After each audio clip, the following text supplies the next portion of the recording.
out a couple years now in its fights with the Mahdi army. They've been sending planes and helicopters to support these pitched battles throughout the South. And since Sadr issued his freeze last August, the U.S. has been arresting and assassinating hundreds of Mahdi army militiamen, while Badr has been going throughout the South and also arresting and killing all sorts of Mahdi army commanders.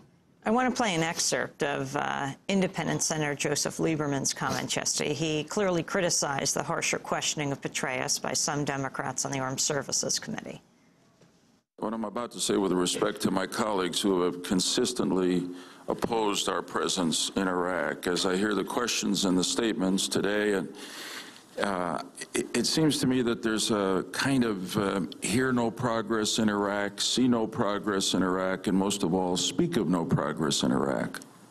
The fact is there has been progress in Iraq, thanks to extraordinary effort by the two of you and all those who serve under you on our behalf. I wish we could come to a point where we could have an agreement on the facts that you are presenting to us. The charts you've shown, the military progress, the extraordinary drop in ethno-sectarian violence, the drop in civilian deaths, the drop in American deaths, the very impressive political progress in Iraq since last September. Hey, let's be honest about this. The Iraqi political leadership has achieved a lot more political reconciliation and progress in September than the American political leadership has. So we've got to give some credit for that. I repeat, I wish we could have an agreement on the facts, which you've presented. You work for us. I don't distrust those facts, and I wish we could go from an agreement on those facts to figure out how we can move to more success so we can bring more of our troops home. That's apparently not going to happen in the near future. This is Democratic Senator Evan Bayh of Indiana, the last member of the Armed Services Committee to question General Petraeus. My final question, gentlemen, is this. I noticed and Senator McCain is no longer here, it was his opinion that success, I think his words were, was within reach. And another quote was that success would come sooner than many imagine. Now, I don't want to get you sucked into the presidential campaign and ask you to respond to that directly, but many Americans are going to look at your testimony here today and all of this proceeding and these questions, and they're asking themselves, well, what does all this mean about the way forward? Is success truly almost at hand, or is this, you know, a commitment without end?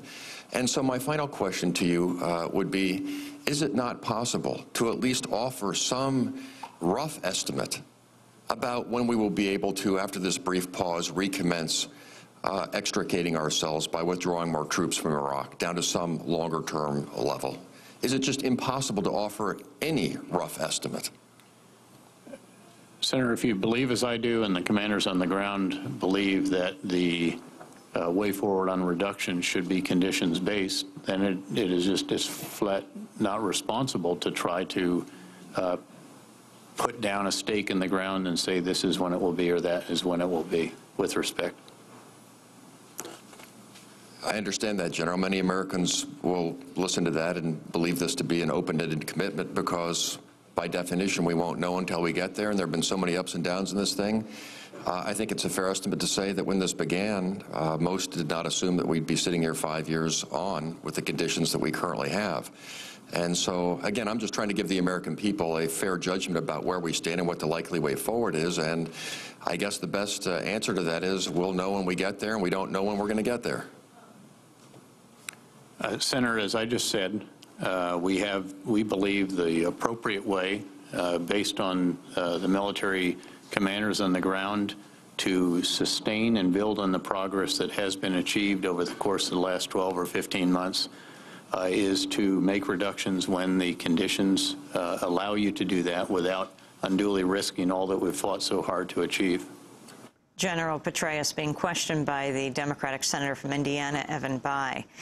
We're going to get last comments now on where you believe what should happen next. Gareth Porter, let's start with you, and what you think will happen next, what should happen next. Well, you know, just in terms of the impact of these hearings, the problem that I see is that there was never really a focus on whether the United States has mastered the forces that have been opposed to and will remain opposed to the U.S. occupation and the government forces that the U.S. is supporting. It's interesting that there's no discussion in any of these questions to Petraeus about order of battle. No one is asking how many people is it that are opposed to the United States militarily in Iraq now. I think that's an issue that we still need to take a look at in order to have a realistic expectation about whether this is a viable exercise. So, what is the next step? Well, I think the next step is to elect a new president, and then we can have really a different debate with a different cast of characters. Eli Lake of the New York Sun. Yeah, I mean, before I just get on, there was something that was said before you played those clips that the strategy of the U.S. is to divide and conquer the Sunnis and the Shias. And that's just an extraordinary thing to say. And I think that actually, I mean, the strategy was to, defeat and bring in sheikhs in Anbar first and other Sunni sheikhs to defeat the equivalent of the Islamic Khmer Rouge. And we're seeing something like that happening on the tribal level with in the Shia areas. As far as that order of battle question, I don't clearly understand it. I think that you're seeing a strategy that is beginning to to largely work. And I think that, for the most part, the people who call this military engagement an occupation, who believe that it's a sin, to believe that America is responsible for all of the death toll and sort of excuse al-Qaeda and the other actual people targeting civilians, really are a small minority. And I think more and more you're going to find that most Americans are kind of revolted by that position and will gravitate towards an Obama that will tack to the center, or a McCain that's also tacking to the center. It was you who released that report that you said you got a hold of with Obama keeping a suggestion to Obama from an advisor to keep 60 to 80,000 troops in Iraq. I think you're going to see more of that, and I think, I don't know, Code Pink will continue, I suppose, to protest and so forth. Arun Gupta.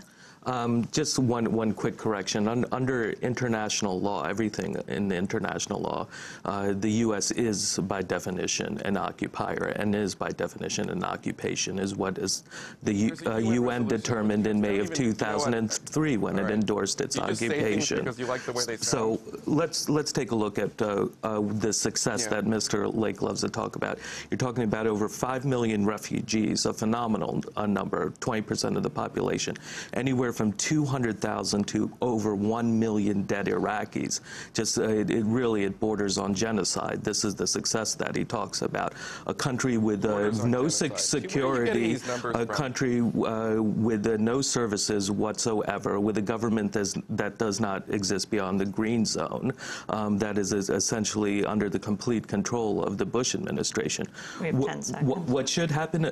Full immediate U.S. withdrawal on one condition: reparations to Iraqis for the devastation we've wrought on them for the last 17 years. Arun Gupta, I want to thank you from the New York Indypendent, Eli Lake of the New York Sun, and Gareth Porter, an investigative reporter with Interpress Service. That does it for our show. If you'd like to get a copy, go to democracynow.org. Democracy Now! Is produced by Mike Berkshire, Producer Aaron Mate, Angelique Kambit, Jeffrey Hagerman, Steve Martinez, Nicole Salazar, Hani Massoud, Robbie Karen, Mike DeFilippo, Miguel Noguera, Peter Curry's our engineers. We're on the road starting tomorrow. Tomorrow night, I'll be at the Barnes & Noble in Battery, near New Orleans, on Sunday in Seattle, Monday in Portland, Oregon, Tuesday in San Francisco. I'm Amy Goodman. Check our website. This is Democracy Now!